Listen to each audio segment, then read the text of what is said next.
सो hi everyone, कैसे हो आप सब? होप सब बढ़िया। Welcome to the another world of eliminator.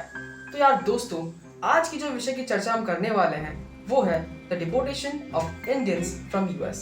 तो चलिए शुरू करते हैं।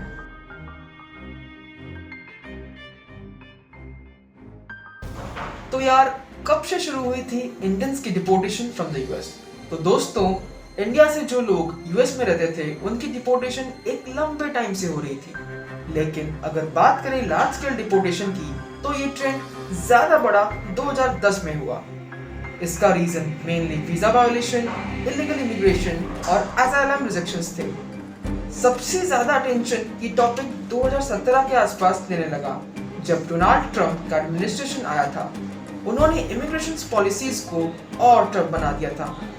पर 2019 के आसपास डिपोर्टेशन का एक बड़ा वेव शुरू हुआ और सबसे ज्यादा लोग पंजाब से डिपोर्ट हुए। वहां के लोग पॉलिटिकल और इकोनॉमिकल रीजंस की वजह से यूएस में असाइलम लेने गए थे। वीजा फ्रॉड, इलीगल एंट्री विया मैक्सिको या फिर ओवरस्टेड वीजा के केस भी ज्यादा देखने को मिले, जो डिपोर्टेशन का मेजर रीजन बन गया। हुई इंडियंस की डिपोर्टेशन की कहानी, तो चलिए जानते हैं। नंबर 1, इलीगल इमिग्रेशन की बढ़त।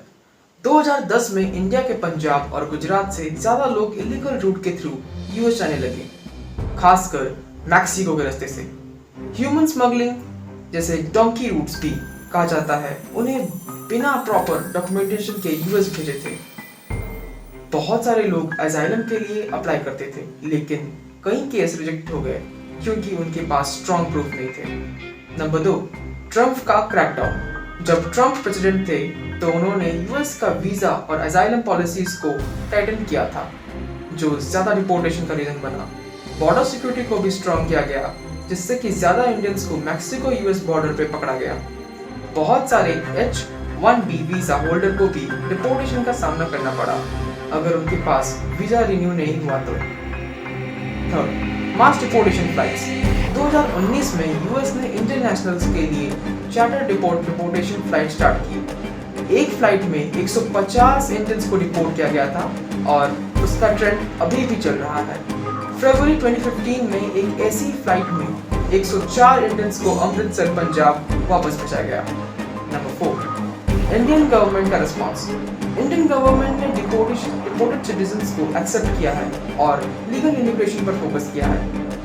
इंडिया में प्रोटेस्ट भी है क्योंकि कई डिपोर्टीज के बारे में रिपोर्ट्स आई हैं कि उन्हें फ्लाइट में हैंडकफ और स्नैकल्स में डाला गया था। नंबर 5, इकोनॉमिक और सोशल इम्पैक्ट।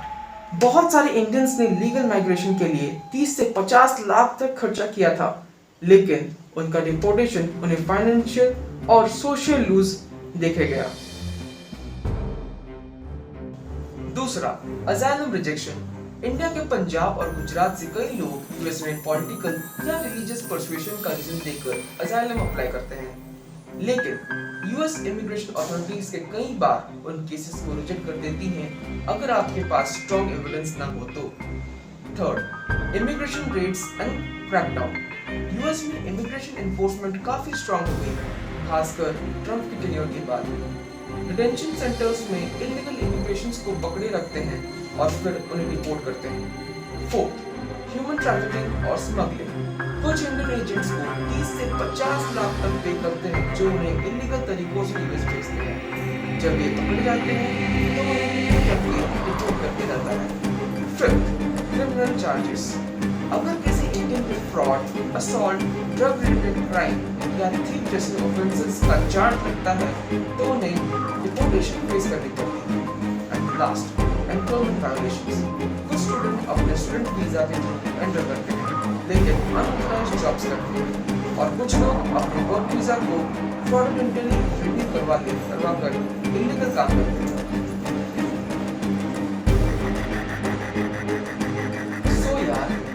क्यों माइग्रेट करते हैं? क्या है उनकी माइग्रेशन के पीछे का रीजन? तो यार चलिए जानते हैं।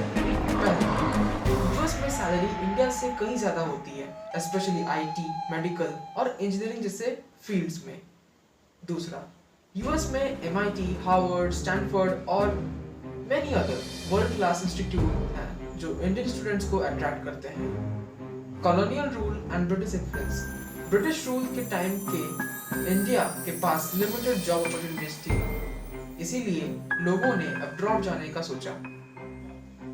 फैमिलीज, काफी अर्ली इंडियन माइग्रेट्स अपने रिलेटिव्स को स्पॉन्सर करते थे, जो कि चेन माइग्रेशन का रीजन बन गया।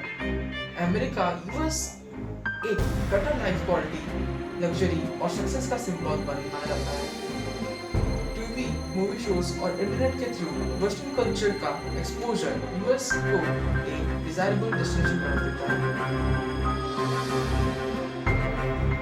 तो यार चलिए उन लोगों के बारे में बात करते हैं जिन्होंने यूएस माइग्रेट करते हैं और फिर वहां से डिपोर्ट जाते हैं। डिपोर्टेशन सिर्फ एक लीगल प्रोसेस है, ये लोगों की लाइफ को बदल कर रख देता है। जैसे कि टेलर सिंह पंजाब के सालेमपुर गांव से अपनी लाइफ की सेविंग्स 45 लाख लगाकर यूएस एंटर करते हैं। 3 हफ्तों के अंदर ही उन्हें पकड़कर डिपोर्ट कर दिया जाता है। टेलर का कहना है, मैंने अपना पूरा पैसा लगा दिया था और अब सब कुछ खत्म हो गया। वो बताते हैं कि डिपोर्टेशन के वक्त उन्हें हैंडकफ्स और शैकल के बांधा गया था और खाना खाने के वक्त भी उन्हें छाल नहीं थी। ये सिर्फ एक एग्जाम्पल है जिसमें किसी की जिंदगी की तारीखें से टोटली चेंज हो गई। खोल के ਉਹਨਾਂ ਦੀ ਕੰਧ ਦਾ ਗੇਟ ਖੋਲ ਕੇ ਸਾਨੂੰ ਉਹਨਾਂ ਅੰਦਰ ਇੰਟਰ ਕੀਤਾ। ਠੀਕ ਹੈ, ਉਸਕੇ ਬਾਅਦ ਉਸ ਤੋਂ ਬਾਅਦ ਜੀ ਸਾਨੂੰ ਕੈਂਪ ਚੌਂਕੀ 'ਚ ਲੈ ਗਏ। ठीक है, कितने दिन कैंप में रहे आप? ਮੈਂ 20 ਦਿਨ ਰਿਹਾ ਜੀ। किस तरह के हालात हैं? ਹਾਲਾਤ ਠੀਕ ਸੀ, ਹਾਲਾਤ ਕੋਈ ਜ਼ਿਆਦਾ ਨਹੀਂ ਕਿ 5 ਟਾਈਮ ਉਹ ਖਾਣਾ ਦਿੰਦੇ ਸੀ। ठीक है, ਹਾਂਜੀ, ਖਾਣਾ ਜਿਵੇਂ ਚਿਪਸ ਹੋ ਗਏ, ਦੁੱਧ ਹੋ ਗਿਆ, ਫਰੂਟ, ਐਪਲ ਹੋ ਗਏ, ਮਤਲਬ ਕਿ हर 3 घंटे बाद मिलता ही खाना। खाने तो कोई दिक्कत नहीं। कब पता चला आपको कि भारत आ रहे हैं, उसके बारे में बताओ। सानू 20 दिनों बाद एक दिन ठीक है, ਅਸੀਂ ਬੜੇ ਖੁਸ਼ ਹੈ ਕਿ ਚਲੋ ਸਾਡੀ ਵੀ ਸੁਣੀ ਗਈ। ठीक है, ਤੇ ਸਾਨੂੰ ਤਾਂ ਪਤਾ ਹੀ ਉਦੋਂ ਲੱਗਾ ਕਿ ਜਦੋਂ ਇਹਨਾਂ ਨੇ ਆਣੇ ਪਲੇਨ ਚੜਿਆ ਕੇ ਸਿੱਧਾ ਬਾਹਰ ਫਿਰ कितने ਵੀ लोग थे प्लेन में जब? ਪਲੇਨ 'ਚ 104 ਸੀ। ठीक है, प्लेन में किस तरह बिठाया, जंजीरें बांधी गई थी हाथों में का?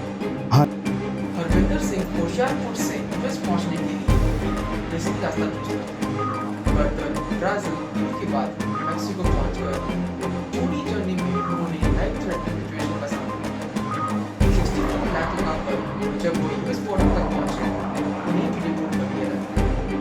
उनका कहना है कि मैंने अपनी जिंदगी की सारी सेविंग्स, अपना सब कुछ लगा दिया और फिर सब कुछ था वो सब भी खत्म हो गया।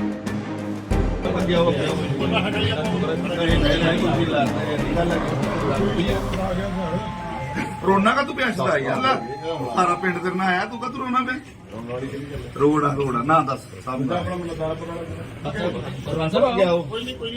नहीं नहीं सब गया हो नहीं निकल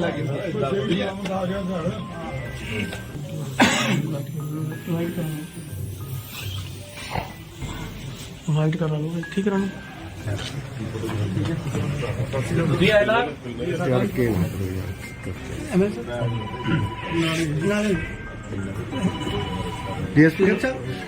ਮੇਰਾ ਨਾਮ ਹਰਵਿੰਦਰ ਸਿੰਘ। ਹਰਵਿੰਦਰ ਸਿੰਘ ਜੀ ਕਿਦੋਂ ਗਏ ਤੇ ਕਿਹਨਾਂ ਮੁਸ਼ਕਲਾਂ ਦਾ ਸਾਹਮਣਾ ਕਰਨਾ ਪਿਆ ਅਮਰੀਕਾ? ਮੈਂ 2 ਅਗਸਤ ਨੂੰ ਗਿਆ ਤੇ ਦਿੱਲੀ ਤੋਂ ਕਤਰ ਤੋਂ ਬ੍ਰਾਜ਼ੀਲ ਤੋਂ ਬਾਹਰ ਆਏ ਨਿਕਲੇ ਤੇ ਮੈਂ ਫਿਰ 2 ਦਿਨ ਹੋਟਲ 'ਚ ਰਿਹਾ ਤੇ ਮੈਨੂੰ ਕਹਿੰਦੇ ਕਿ ਪੇਰੂ ਤੋਂ ਤੇਰੀ ਫਲੈਟ ਹੈ। ਪੇਰੂ ਤੱਕ ਅਸੀਂ ਬੱਸਾਂ 'ਤੇ ਗਏ ਤੇ ਅੱਗੇ ਮਤਲਬ ਕਿ ਕੋਈ ਉੱਥੇ ਫਲੈਟ ਨਹੀਂ ਹੈਗੀ, ਕੋਈ ਕੁਛ ਨਹੀਂ ਹੈਗਾ ਸੀ। ਫਿਰ ਬਾਹਰ ਉੱਥੇ ਟੈਕਸੀਆਂ ਰਾਹੀਂ ਗਏ ਪੇਰੂ, ਕੋਕਲੀ, ਕੋਲੰਬੀਆ ਤੇ ਫਿਰ ਕਪੂਰਗਾਨਾ ਜਿੱਥੇ ਪਨਾਮਾ ਜੰਗਲ ਸ਼ੁਰੂ ਹੁੰਦਾ। ਫਿਰ ਉੱਥੋਂ ਅੱਗੇ ਕਹਿੰਦੇ ਕਿ ਤੂੰ ਸ਼ਿਪ 'ਤੇ ਜਾਏਂਗਾ ਕਰੂਜ਼ 'ਤੇ ਜਿਹਨੂੰ ਕਹਿੰਦੇ, ਤੇ ਪਰ ਕਰੂਜ਼ ਵੀ ਉੱਥੇ ਖੜਾ ਨਹੀਂ ਹੈਗਾ ਜੀ, ਕੁਛ ਨਹੀਂ ਹੈਗਾ ਜੀ। ਫਿਰ ਪਨਾਮਾ, ਫਿਰ ਡੋਂਕੀ ਲੱਗੀ ਤੇ ਕੁਝ ਮੁੰਡੇ ਵੀ ਮਤਲਬ ਕਿ ਇੱਕ ਦੋ ਮੁੰਡਾ ਮਰਿਆ ਵੀ ਉੱਥੇ, ਇੱਕ ਸਮੁੰਦਰ 'ਚ ਡੁੱਬ ਗਿਆ ਤੇ ਇੱਕ ਜੰਗਲ 'ਚ ਪਨਾਮਾ ਦੇ। ਉਸ ਤੋਂ ਬਾਅਦ ਸਿਟੀ ਪਹੁੰਚੇ, ਜਿੱਦਾਂ ਹੀ ਪਹੁੰਚੇ ਡੋਂਕੀ 2 ਦਿਨ ਦੇ ਬਾਅਦ ਨਿਕਲੇ ਸਿਟੀ ਤੋਂ ਬਾਅਦ ਅਸੀਂ ਫਿਰ ਹੌਲੀ ਇੱਦਾਂ ਹੀ ਨਿਕਾਰਾਗੁਆ, ਗੁਆਟਾਮਲ, ਮੈਕਸੀਕੋ ਤੱਕ ਪਹੁੰਚ ਗਏ। ਮੈਕਸੀਕੋ ਤੋਂ ਅੱਗੇ ਕਿਸ ਤਰ੍ਹਾਂ ਗਏ? ਮੈਕਸੀਕੋ ਤੋਂ ਅੱਗੇ ਸਾਨੂੰ ਉਹਨਾਂ ਨੇ ਪਹਾੜੀ ਵਾਲੇ ਰਸਤੇ ਕੱਢਿਆ ਹੈ, ਉਹਨੇ ਡੌਂਕਰ ਨੇ। ਕੋਈ ਸਮੁੰਦਰ ਦੀ ਡੋਂਕੀ ਵੀ ਲੱਗੀ? ਸਮੁੰਦਰ ਦੀ ਡੌਂਕੀ ਲੱਗੀ ਹੈ 4 ਘੰਟੇ ਦੀ, ਜਿਹਦੇ ਵਿੱਚ ਮੇਰੀ ਕਿਸ਼ਤੀ ਡੁੱਬ ਚੱਲੀ ਸੀ, ਤੇ ਉਹਦੇ ਚੋਂ ਅਸੀਂ 8-9 ਜਣੇ ਸੀ, ਜਿਹਦੇ ਵਿੱਚੋਂ ਅਸੀਂ ਬਚ ਗਏ। ਜਦੋਂ ਤੁਸੀਂ ਇੱਥੋਂ ਚੱਲੇ ਸੀ ਏਜੰਟ ਦੇ ਨਾਲ ਕਿਹੋ ਜੀ ਗੱਲਬਾਤ ਕੀਤੀ ਵੀ ਡੌਂਕੀ ਰਾਹੀਂ ਜਾਓਗੇ ਕਿ ਸਿੱਧੀ ਫਲਾਈਟ ਸੀ? ਕੀ ਉਹਨਾਂ ਨੇ ਏਜੰਟ ਨੇ ਦੱਸਿਆ? ਮੇਰੇ ਨਾਲ ਗੱਲ ਹੋਈ ਸੀ ਕਿ ਮੈਂ ਇਹ ਯੂਰਪ ਦਾ ਵੀਜ਼ਾ ਦਵਾਉਂਗਾ, ਵੀਜ਼ਾ ਲਵਾ ਕੇ ਫਿਰ ਸਿੱਧਾ ਮੈਕਸੀਕੋ ਦਾ ਕਰਾਉਂਗਾ। ਤੇ ਫਿਰ ਉੱਥੇ ਗਏ, ਉਹਨੂੰ ਕਹਿੰਦਾ ਨਹੀਂ ਇਹ ਗੱਲ ਨਹੀਂ ਬਣਦੀ ਵੀ। ਫਿਰ ਉਹਨਾਂ ਨੇ ਮੈਨੂੰ ਉੱਥੋਂ ਕਤਰ ਘੱਲਿਆ, ਦਿੱਲੀ ਤੋਂ ਕਤਰ ਤੋਂ ਫਿਰ ਸਿੱਧਾ ਬਰਾਜ਼ੀਲ ਘੱਲਿਆ। ਫਿਰ ਅੱਗੇ 42 ਲੱਖ ਰੁਪਏ। ਇੰਨੇ ਲੰਮੇ ਸਮੇਂ ਤੁਸੀਂ ਰਹੇ ਹੋ, ਖਾਣ ਪੀਣ ਦਾ ਕੀ ਪ੍ਰਬੰਧ ਸੀ, ਕਿੱਦਾਂ? ਖਾਣ ਪੀਣ ਦਾ ਆਹੀ ਚੌਲ ਜੇ ਮਿਲ ਜਾਂਦੇ ਸੀ ਕਦੀ ਕਦਾਈ, ਨਹੀਂ ਤਾਂ 4-4 ਦਿਨ ਕਦੀ ਵਾਰੀ ਭੁੱਖੇ ਰਹੀਦਾ ਸੀ। ਕਦੀ ਕੋਕ ਮਿਲ ਜਾਣਾ ਜਾਂ ਬਿਸਕੁਟ ਮਿਲ ਜਾਣੇ, ਬਸ ਇਹੀ ਖਾ ਕੀ ਲੈਣੇ। ਮੰਗ ਕਰਦੇ ਹੋ ਤੁਸੀਂ ਸਰਕਾਰ ਤੋਂ? ਮੈਂ ਤਾਂ ਇਹੀ ਕਹਿਣਾ ਚਾਹੁੰਦਾ ਕਿ ਸਾਡਾ ਜਿਹੜਾ ਨੁਕਸਾਨ ਹੋਇਆ ਭਰਵਾਈ ਕਰ ਦੇਣ, ਸਾਡੀ ਮਦਦ ਕਰਨ।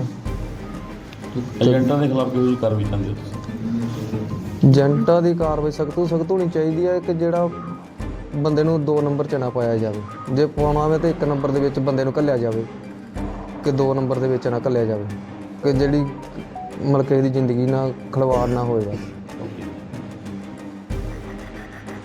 सो यार, डिपोर्टेशन माइग्रेशन को रोकता नहीं है, ये सिर्फ लोगों को रिस्कियर और डेंजरस रूट्स अपनाने पर मजबूर कर देती है। बहुत से डिपोर्टीज फाइनेंशियल और इमोशनल लूजेस के बाद भी दोबारा अप्रोच जाने की कोशिश करते हैं। यूएस और इंडिया के माइग्रेशन इश्यूज का सोल्यूशन सिर्फ स्ट्रिक्ट लॉज नहीं, बल्कि जॉब्स की कमी, वीजा रिस्ट्रिक्शंस और बेटर लाइफ की तलाश को एड्रेस करना है।